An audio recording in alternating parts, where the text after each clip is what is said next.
Let's go. Today I want to talk about the 2002 movie 28 Days Later. As always, this review is going to be spoiler free, and if you like what you see, feel free to like the video and subscribe to the channel. So 28 days after a mysterious rage virus decimates British society, the plot picks up following a character named Jim, played by Cillian Murphy, as he wakes up in the hospital after being in a coma. So he skipped the apocalyptic events of the last month and has now woken up in zombie-infested London.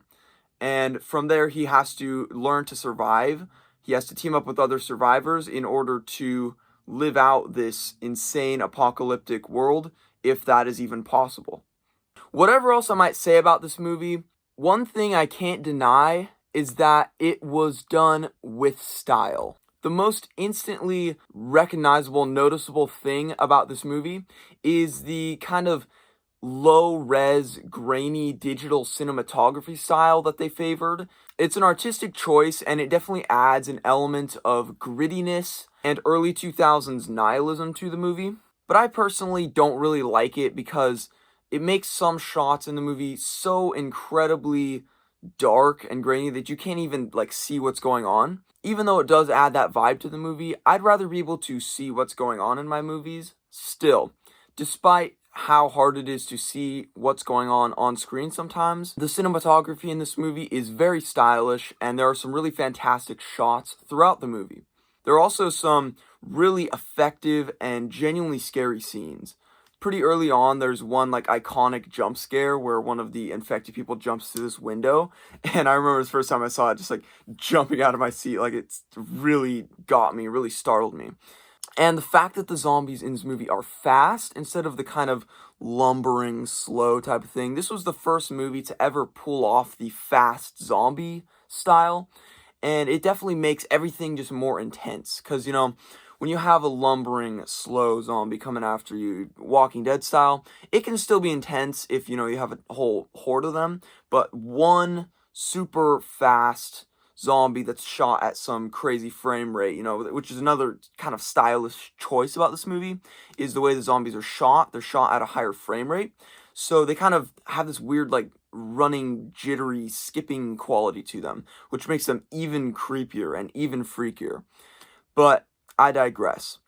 The fast zombies in this movie make so many of the scenes just so much more effective than they would have been if they had gone with the traditional slow zombie style that, movies like Night of the Living Dead and the Romero trilogy had pioneered. Now, I've heard people praise the characters in this movie, the character development, and say that it's one of the better, stronger elements of the movie. But that's honestly kind of surprising to me because I never really get into these characters all that much. I actually think it's one of the weaker elements of this movie. And that's not to say that the movie doesn't take time to develop the characters, because it definitely does. The middle portion of this movie is very much filled with these character development moments where they're trying to make these main characters into kind of like a family, if you will. And for me, it just doesn't work. I never really feel all that connected to these characters.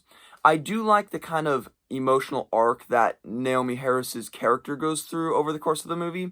I do find that to be one of the more satisfying things in the movie, but still, I never really come to like her character as it is. I just kind of like the arc that her character follows.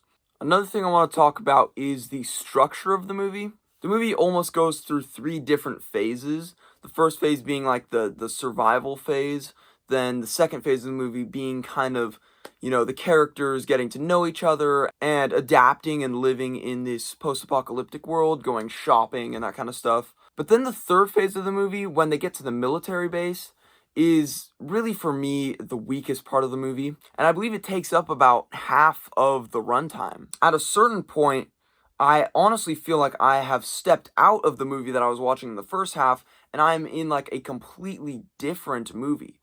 I think there were some script rewrites on the second half of the movie because it just doesn't feel incongruity with what came before it.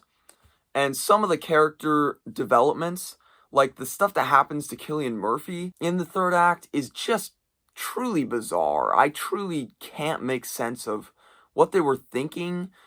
it came out of nowhere, and it didn't feel at all like it was built up to. Now, it's not like I oppose what they're doing here in concept. I actually think that it's a good idea. It's a really interesting concept. It's just that the execution of it really leaves me cold, and like I said, feels really incongruous with the rest of the movie. And honestly, I think that is my review for the entire movie. There is some really great concepts and ideas in this movie. In fact, the ideas here were so good that it effectively revitalized the zombie genre and led to the kind of awful trend in the 2000s that I wasn't a big fan of all the zombie movies. But still, you have to admire a movie that has so much good ideas, so much good concepts, so much material that you can take from and do something else with, like this movie does. But as a movie, as a film, as a story, in my opinion, it just kind of falls flat, and I never really connect to it on the level of just a good movie. I admire it, but I don't enjoy it. In my opinion, it's a 6 out of 10.